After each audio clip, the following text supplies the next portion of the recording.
from Venezuelan drug cartels to the lack of air conditioning in Europe. President Trump's first speech to the UN in 6 years covered a vast array of topics. He repeatedly talked about climate change, saying global warming was a hoax, and immigration, and appeared completely unbothered about offending his audience. He told them, "I'm good at this stuff." He spoke for 50 minutes. It was supposed to be 15. He said that was in part because the autocue didn't appear to be working. The most significant development, though, seems to be his approach to Russia. After his meeting with Ukraine's President Zelensky, the US president appeared to signal a shift in his approach to the war in Ukraine and in how to deal with Russia. Mr. President, do you think that NATO countries should shoot down Russian aircraft if they enter their airspace? Yes, I do. In a post on Truth Social, he also said he now believes Ukraine can win back its land from Russia. He addressed this after he had a meeting with the French President Emmanuel Macron. It could be that Russia's a paper tiger. I don't know what they are, but 3.5 years of fighting and killing everybody, of killing 7,000 people a week for nothing, So it's a very sad situation, but most of you have seen the recent statement I put out a little while ago. But I feel that way. I really do feel that way. Let them get their land back. Stephen Erlanger is the New York Times diplomatic correspondent who is here. Stephen, good morning. Good morning. I almost don't know where to start because there was so much, but shall we tackle Russia to start with? This does seem to be, from the US president, a hardening of stance. What did you sort of gain from it? Well, I gained that Donald Trump was in a bad mood yesterday, that's for sure. We don't know how long this little shift is going to last. I think what we're seeing is Trump washing his hands of trying to solve the conflict because his good bro, Vladimir Putin, is not playing along. And so he's angry with Vladimir Putin. So now he thinks Vladimir Putin is going down the drain, which is highly unlikely. But Trump has always said that, he's trying to help both sides. I think he's sincere. He wants the killing to stop. But if it doesn't prove that either side is willing to compromise, he'll wash his hands of it. So I think that's where he's moving, to just say, do your best with each other, let NATO defend Ukraine. Russia's in deep economic trouble, partly true, and we'll see what happens. It's a big change, isn't it, for him to say, Russian aircraft intruding into NATO airspace should be shot down. The challenge here for the European leaders is, will this be the view of the US president even tomorrow or in a week's time? Well, that's always the issue with Trump. I mean, it's not like a change. I don't think he's spoken very much about shooting down anybody's aircraft in the past.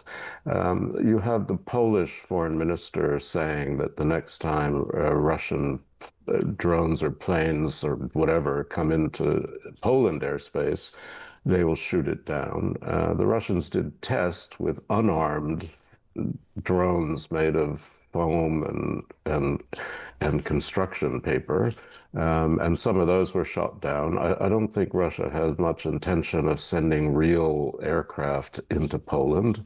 They did test Estonia, but they do this constantly, and then they pull away. So I think, again, it's a heightening of the rhetoric. I'm not sure it means very much, and NATO will be careful. Nobody wants to get into a shooting war with Russia, and Russia doesn't want to get into a shooting war with NATO either. It's pretty busy in Ukraine, which is something that President Trump has acknowledged.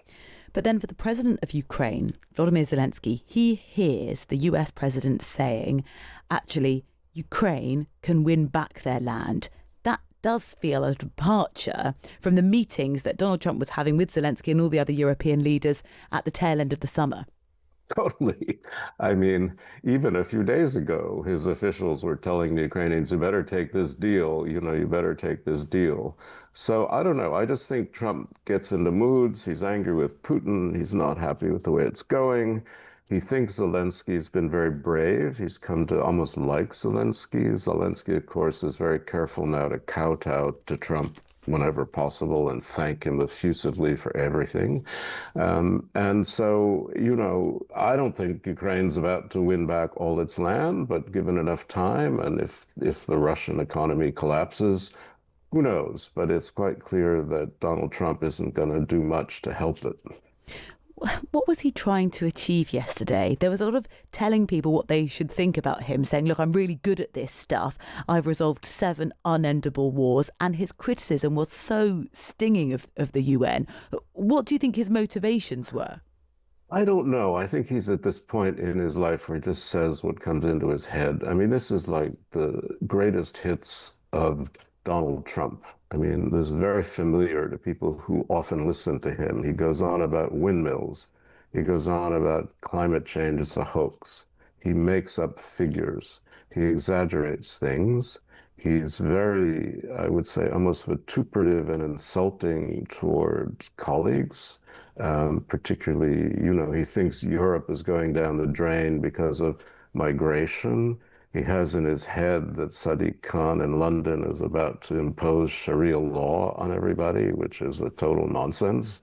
And it's what Trump calls the weave. It's what some other people might consider the kind of musings of an angry old man.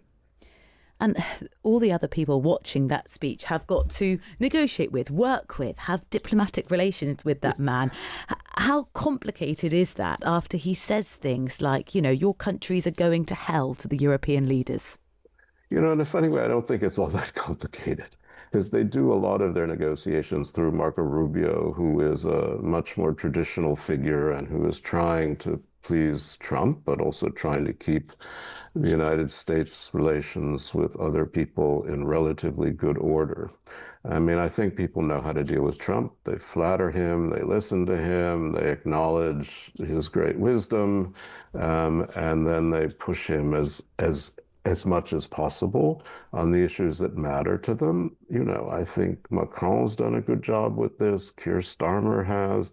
Now so has Zelensky, Friedrich Merz. I mean, handling Trump is not the same as listening to him rant and rave from some big podium. One of the things that the French president and the UK prime minister, as you just mentioned, are keen to do or press is the recognition of a Palestinian state. Both Britain and France have done that. That is something that is in direct conflict with the US president's approach. That was really supposed to be the main focus of this meeting in the UN.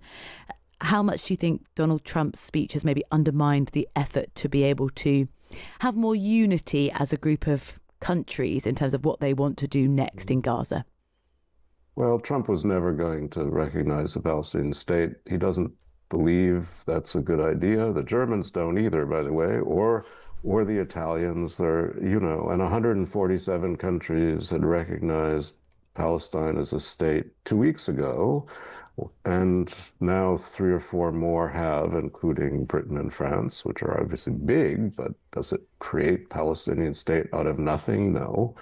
The American position is that a state has to emerge from negotiations between the parties, between Israel and Palestine. And once that is really underway, if it will ever be underway, that's the time to recognize reality, not try to impose on life rhetoric from above. It just isn't going to work. So that unity was never, ever going to happen. In fact, I was surprised Trump didn't vent himself on this topic very much. I have to say, so was I. I thought that would be sort of the big thing he was frustrated about. I know, but there's so many things that frustrate him. It was migration. And so little time. Yeah, well, and he gave himself, 30 minutes more than he was scheduled to have, a bit longer than that, 35 minutes, blaming the autocue for his sort of then very long rant. But thank you so much, Stephen. As ever, it's been such a pleasure to have you. Stephen Erlanger, the New York Times diplomatic correspondent, on sort of how to dissect that very weaving and lengthy